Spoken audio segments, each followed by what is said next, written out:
როგორ გონიათ, ამდენი ხნის განმავლობაში რატომ გრძელდება ეს ეგრეთ წოდებული გამოძიება, რომელსაც აწარმოებს სუსის ხელმძღვანელად წოდებული ბანდიტი, მამუკა მდინარაძის ხაშურის საინტერესოა, გამომძიებლები ვინ არიან? ეგ რა მაგის პასუხია. არა, ეს მეათე ხარისხოვანი საკითხია, რა საკვირველია, მაგრამ პირველ ხარისხოვანი თუ არა, მეორე ხარისხოვანი საკითხი მაინც არის ის ამდენი ხანი, 1 2 3 4 დღე გავიდა, 3 დღე გავიდა ნამდვილად. რატომ აჭიანურებს გამოძიებას საქართველოს დე-ფაქტო ხელისუფლება ზოგადად, კონკრეტულად სუსი? რა უნდა საბოლოო ჯამში? სუსის წარმომადგენლები უნდა შესულიყვნენ შინაგან საქმეთა სამინისტროში. შინაგან საქმეთა სამინისტროს დოკუმენტაცია მაგალითად 2007 წლიდან თუნდაც შესყიდვების თაობაზე უნდა ამოეღოთ. მერე უნდა შესულიყვნენ შინაგან საქმეთა სამინისტროს საწყობებში თუ საწყობში. მარაგები უნდა გადაემოწმებინათ. აეღოთ ერთი ნიმუში იმ ნივთიერებისა, შეგნებოდათ არ ხმარობ სიტყვას ქიმიური ნივთიერებისა, მეთქი ამაზე ოდნავ მოგვიანებით. უნდა წაეღოთ შესაბამის ლაბორატორიაში, ეს ყველაფერი უნდა იყოს მაქსიმალურად გამჭვირვალე, რასაკვირველია, რომ ნდობა გაჩნდეს გამოძიების მიმართ. უნდა წაეღოთ შესაბამის ლაბორატორიაში და როგორც ამბობენ, რომ კამიტი არ იყო, ეხლა უკვე უნდა გვითხრან, რომ არ იყო კამიტი, მაგრამ იყო ესა და ეს ნივთიერება გამოყენებული მშვიდობიანი მოქალაქეების წინააღმდეგ, მეთქი ასე ვიტყვი, მაგრამ არა მშვიდობიანები რომ ყოფილიყვნენ ეს მოქალაქეები, ანუ სახელმწიფო გადატრიალების მომწყობნი რომ ყოფილიყვნენ. თეორიულად დავუშვათ მოქალაქეების საქართველოს თუნდაც შემცდარი მოქალაქეების წინააღმდეგ. რატომ აჭიანურებს საქართველოს დე-ფაქტო ხელისუფლება ამ ეგრეთ წოდებულ გამოძიებას? ამ კითხვას ვუბრუნდები. იმიტომ რომ ისინი, ანუ ქართული რუსული ოცნება ჩამოყალიბებული არ არის, ბიზნესგანაც არ აქვთ პასუხი, რა სტრატეგიით უნდა იმოძრაონ, რა უნდა თქვან საზოგადოებისათვის, რა გიმოდიშებთ სიტყვისთვის ვერსიას უნდა მიაწვდეთ. ერთის მხრივ ისინი განიხილავენ აღიარებას და თქმას იმისა, რომ 2024 წელს მართლაც იყო გამოყენებული თურმე, გამოყენებული იყო ქიმიური არახი. ეს მძიმე აღიარება იქნება. პრაქტიკულად დაადასტურესო ბევრი რომ ამბობს, დიახ, მეც გეთანხმები, ირაკლი კობახიძეებს საკუთარ არაერთ განცხადებაში პრაქტიკულად დაადასტურა, რომ ქიმიური არახი გამოიყენეს, მაგრამ ასე ღიად მაინც არ უთქვამთ ეს ყველაფერი. ამ შემთხვევაში ხომ დასასჯელი ეყოლებათ არა მხოლოდ პირი, რომელმაც გაურია, ვითარცა ალქიმიკოსმა წყალსა და გამხსნელში ეს ქიმიური იარაღი და მერე ჩააფრქვია თუ ჩაყარა ამ წყლით მოქალაქეების დამშლელ დიდ მანქანაში, ავსში. არამედ დასასჯელი იქნება მინისტრის მოადგილემდე განყოფილების ხელმძღვანელი, მერე რასაკვირველია გედედეს ხელმძღვანელი, ანუ ხარება რომელიც დაბარებული იყო. მერე მინისტრის მოადგილე, მერე ის პირი, რომელმაც რეკომენდაცია გასცა ამ ფტილის ჩაყრის მოხმარების თაობაზე, ამ ქიმიური იარაღისა, მერე უშუალოდ გომელაური და ეს ჯაჭვი დაუსრულებელია. გომელაური ამ შემთხვევაში თუ დასჯიან, რასაკვირველია ხელს დაადებს პრემიერ-მინისტრს. ირაკლი კობახიძეს, პრემიერ-მინისტრად რომ მუშაობს იმ კაცს და იტყვის, რომ იცით რა, მე ამ განაცხადებას დამოუკიდებლად ვერ მივიღებდი. უშუალოდ ირაკლი კობახიძის სიტყვიერი ან წერილობითი ბრძანება რომ არ ყოფილიყო ირაკლი კობახიძე. არ მგონია გულახდილად გეტყვით, რომ ბიზინა ივანიშვილისაკენ გაიშვერს ხელს, მაგრამ ჩვენ ხომ ხვდებით, რომ ირაკლი კობახიძეზე ეს ყველაფერი არ ჩერდება, ამგვარ გადაწყვეტილებას მხოლოდ ბიზინა ივანიშვილი იღებს. თუმცა ეს არ ნიშნავს იმას, რომ ამ ვერსიაზე არ მუშაობენ, ამ ვერსიის განვითარებაზე. გამოძიებასაც ამიტომ ჭიმავენ, კვლავ მიმეორებ, რომ არიციან როგორი სტრატეგიით წავიდნენ და ბიზინა ივანიშვილსაც არ უთქვამს ჯერ თავისი მძიმე, როგორც ჩანს, არ უთქვამს თავისი მძიმე სიტყვა აღიარეთ, ან პირიქით არ აღიაროთ და მიაწექით სხვა ვერსიას და სხვა ვერსია რა შეიძლება იყოს. სხვა ვერსია შეიძლება იყოს, რომ ჩვენ სულაც არ გამოგვიყენებია კოდით 34-39 არსებული ქიმიური იარაღი კამიტი ხომ არ გამოგვიყენებია, მაგრამ არც ერთი სხვა იარაღიც არ ნივთიერებაც არ გამოგვიყენებია დემონსტრანტების დასაშლელადო. ეს რომ თქვან, მაშინ ბუნებრივად დაისმება კითხვა, ისმის კითხვა კი, მაგრამ რომელი კოდით არსებული ქიმიური ან ჩვეულებრივი პრეპარატები გამოიყენეთ მოქალაქეების დასაშლელადო, იკითხავს ბევრი და მათ დასასახელებელიც არაფერი რჩებათ. თუმცა მეორე სტრატეგიას ისინი რასაკვირველია განიხილავენ და ამ ის გამო ისინი მაღალი ალბათობით მოცემულ ეტაპზე დაკავებულნი არიან, ან დაკავდებიან, თუ გნებავთ ასე ვიტყვი, დოკუმენტაციის, ელექტრონული დოკუმენტაციის და ფიზიკური დოკუმენტაციის გაქრობით, მას შემდეგ, როდესაც ჩამოყალიბდებიან, რომელი სტრატეგია აირჩიონ და ძალიან რთულია ერთი სტრატეგიის არჩევა, აღიარება რთულია, მაგრამ მეორე სტრატეგიის არჩევაც არანაკლებ რთულია.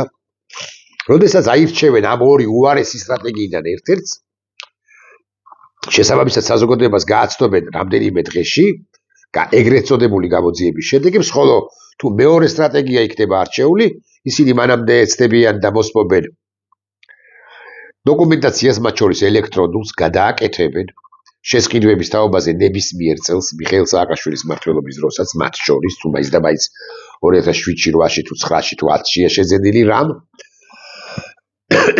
ამოსპობენ და გაანადგურებენ მარაგებს და ასე შემდეგ და ასე შემდეგ. მაგრამ რა უნდა უყონ, ეს კი აღარ იციან, იმ ათეულობით და ასეულობით, ვინც ის ასეულობით მოქალაქის ჩვენებას, ჯერ არაოფიციალურს, მოდი ასე ვიტყვი, რომლებიც საჯაროდ უკვე წერენ იმას, რომ აი ეს დაემართათ. აი ამ პრობლემების ჯანმრთელობის, ამ გართულების წინაშე აღმოჩნდნენ. რა უნდა თქვან? რა უნდა უთხრან მოქალაქეს, რომელთა ნაწილიც მაგალითად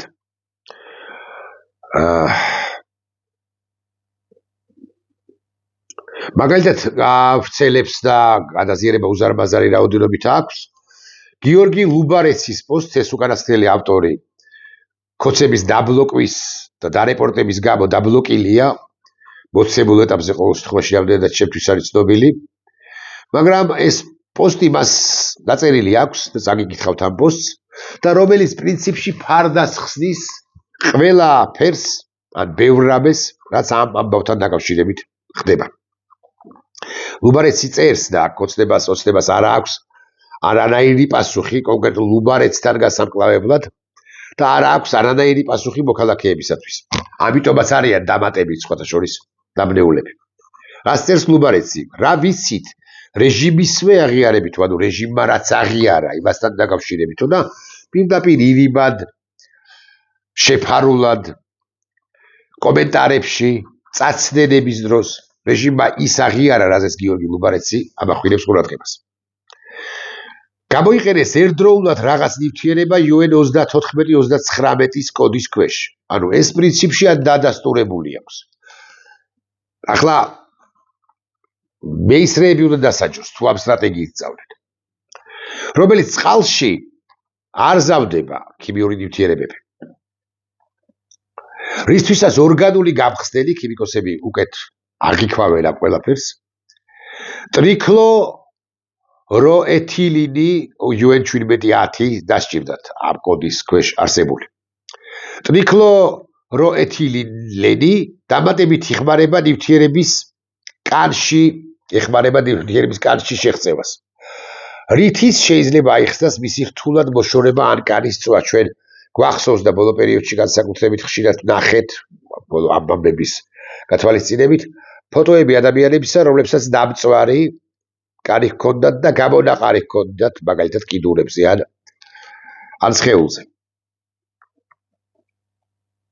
UN 34-39-ის კოდი ზოგადია და მოიცავს ნებისმიერ ტოქსიკურ ნივთიერებას, რომელიც მყარი ტოქსიკური ნიტრილის ქვეშ შეიძლება დაკლასიფიცირდეს.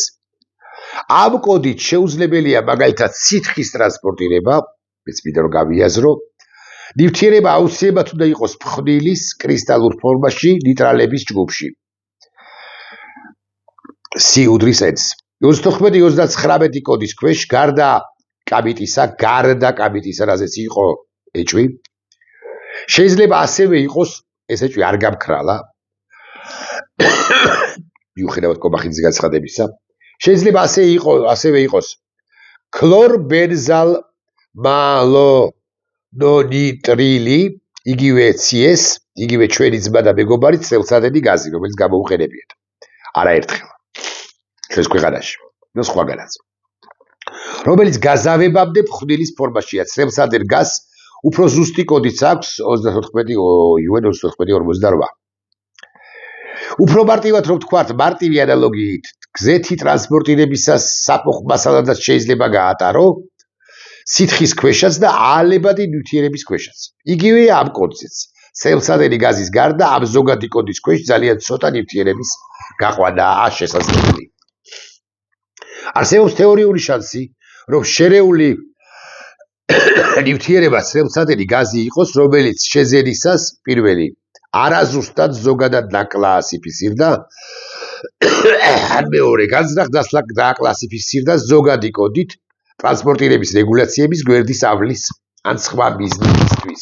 იმიტომ რომ იცით თქვენ რომ საკმაოდ რთულია განსაკუთრებით ქიმიური ნივთიერებების შემოტანა, ქიმიური იარაღის შემოტანა. ტრიქლოროეთილენში გახსნის შემთხვევაში შეიძლება მას ქონოდა იგივე მსგავსი ეფექტები, რაც ექნებოდა გაბიტს. ეს ნივთიერება ვერ იქნება, ქიმიკოსები გაიგებენ უკეთ, ცხადია, ბიოლოგები, ქიმიკოსები, კაფსაიცინი, წიწაკის სპრეი, იმის მიუხედავად, რომ არც ისაა წყალში ხსნადი, სჭირდება გამხსნელი, ისის მყარ ფორმაშია. კაფსაიცინი, ანუ წიწაკის სპრეი, ამიდია და არა ნიტრალი. ამიტომ 34-39 კოდის ქვეშ მისი შეძენა შენახვა ვერ მოხდებოდა. თუმცა წელსადენ გამორიცხავს ისიც, რომ მესამე დღეა იმოდიშებთ, რეჟიმი არ ასახელებს ნივთიერების სახელს. დაასახელეთ მართლა და მართლა. რატო არ ასახელებენ? იმიტომ რომ არ არიან ჩამოყალიბებულნი. წელსადენი გაზის დასახელება რეჟიმისთვის ყველა პრობლემას მოაგვარებდა, მაგრამ ვერ ასახელებენ. ყველა სხვა ნივთიერება, რომელიც შეიძლებოდა ყოფილიყო დაკლასიფიცირებული ამ კოდის ქვეშ 34-39, იქნებოდა არაეფექტური, უარესია ვიდრე კაბიტი. წარმოიდგინეთ, კაბიტის კიდევ იყენებდნენ ერთი ხანობა. ყველა სხვა ნივთიერება თუ გამოიყენეს და გამოიყენეს დასაკვირველი ამ კოდის ქვეშ არსებული, უარესია ვიდრე კაბიტი. ყველა სხვა ნივთიერება არც ერთხელ არ გამოყენებულა დემონსტრანტების წინააღმდეგ. მაგალითად, უარესია ქლოროთალონილი, სამეურნეო ფუნგიციდი, კარცეროგენი, შეუძლია გამოიწვიოს თვალების შეუქცევადი დაზიანება. დიკლობერინილი, სამეურნეო ჰებრიციდი, სისტემური ტოქსინი, შეუძლია გამოიწვიოს ორგანოების შეუქცევადა დაზიანება. ციპერმეტრინი, სამეურნეო ინსექტიციდი, ნეიროტოქსინი, ამ ბოლოს მგონი ახსნა არ სჭირდება.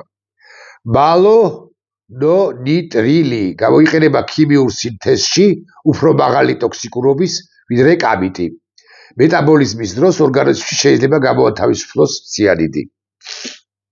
ბრომოქსინილი, სამეურნეო ჰებრიციდი, გაცილებით უფრო მაღალი ტოქსიკურობის, იწვევს გადახურებას, მეტაბოლურ კოლაპს, ნაყოფის დეფექტებს. კიდევ ერთი ნივთიერება გამოიყენება პლასმასის წარმოებაში, ფეთქებადი. პოსტსკრიპტუმ. ციდი საერთოდ რასაც აქვს. ეს მინდოდა მეთქვა, მაგრამ აქ კარგად არის ჩამოყალიბებული. დააბოლოება ნიშნავს კლელს, სუიციდი. ხო? ფემიციდი მაგალითად.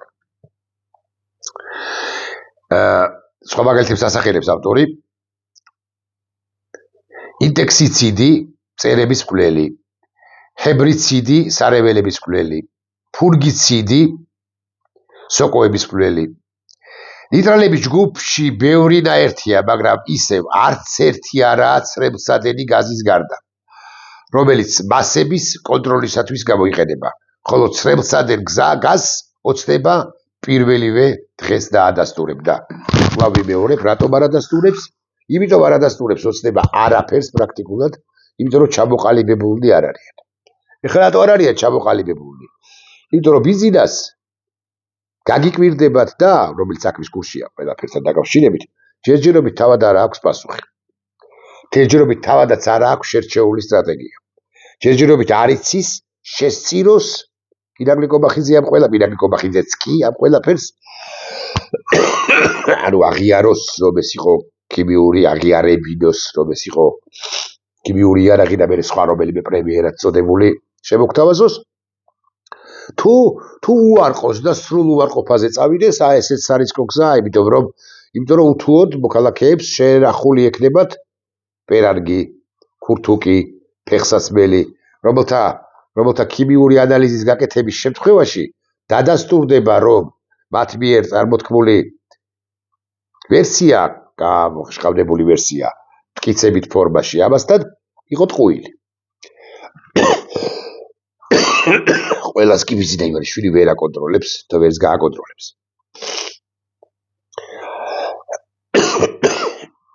ეს არის ბიზნესა ივანიშვილის გაჭედვის მოცემულ ეტაპზე ბრალი. კობახიძე რო დაკლას, ამითაც არ დაკმაყოფილდება საზოგადოება, ეს იცის ბიზნესა ივანიშვილმა.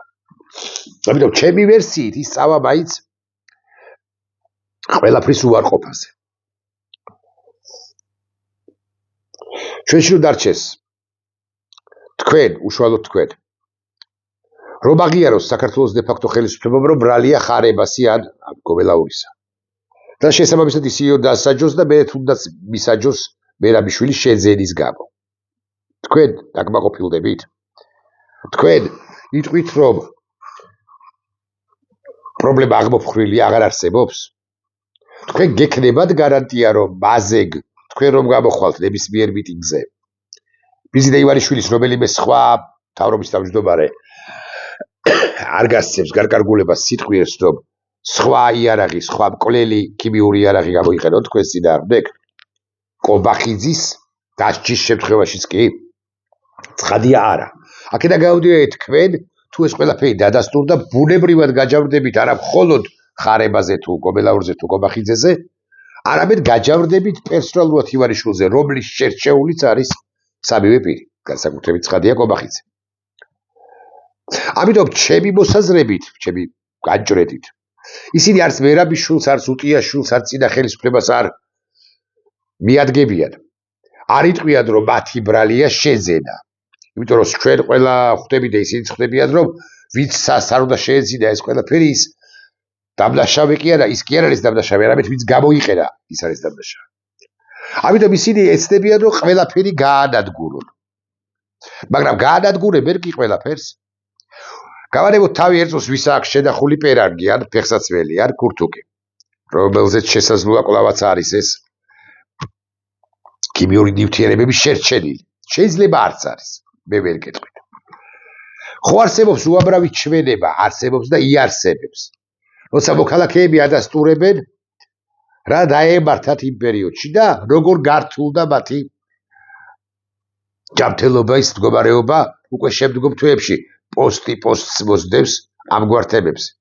ამათ რას უზავს ბიზნესა ივანიშვილი, რომელიღაც ეტაპზე, რომელიმე მათგანმა რომ აიღოს ბილეთები ვუტრინებ ცხადია და წავიდეს ბრიუსელში, ბერლინსა თუ პარიზში და იქ ჩაიტაროს კვლევები და იქ აღმოჩნდეს, რომ არის ეს ქიმიური იარაღი გამოყენებული კონკრეტულად ამ ადამიანის და შესაბამისად სხვათა წინააღმდეგ, ბიზნესა ივანიშვილი როგორ გაექცევა ამ ყველაფერს. მე კვლავ ვიმეორებ, რომ მაქვს ჩემი ვერსია.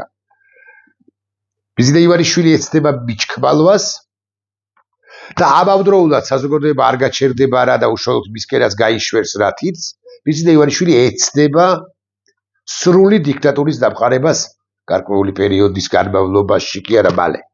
აი თებერვლამდე, იანვრამდე უნდა მოამთავროს, მარტამდე მაქსიმუმ უნდა მოამთავროს ეს ყველაფერი, მაგრამ არ გაუუამეთ კი, ამის თქმა მინდა. ვერ მოახერხებს ამას. ამიტომ ბიზინა ივანიშვილის დაისი მზის ჩასვენება დაწყებულია, ეს პროცესი დაწყებულია. ამ ისტორიულ პროცესში ასეც უნდა შევხედოთ დამატებით, რომ ამ ისტორიულ პროცესში ვართ ახლა.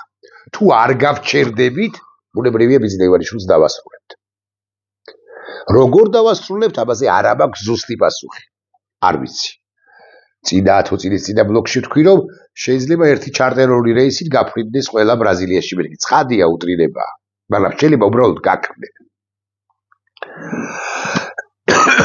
ამაზე სერიოზული კრიზისი ამ ხელისუფლებას არ ჰქონია, არასოდეს არ ჰქონია. ნახვამდის.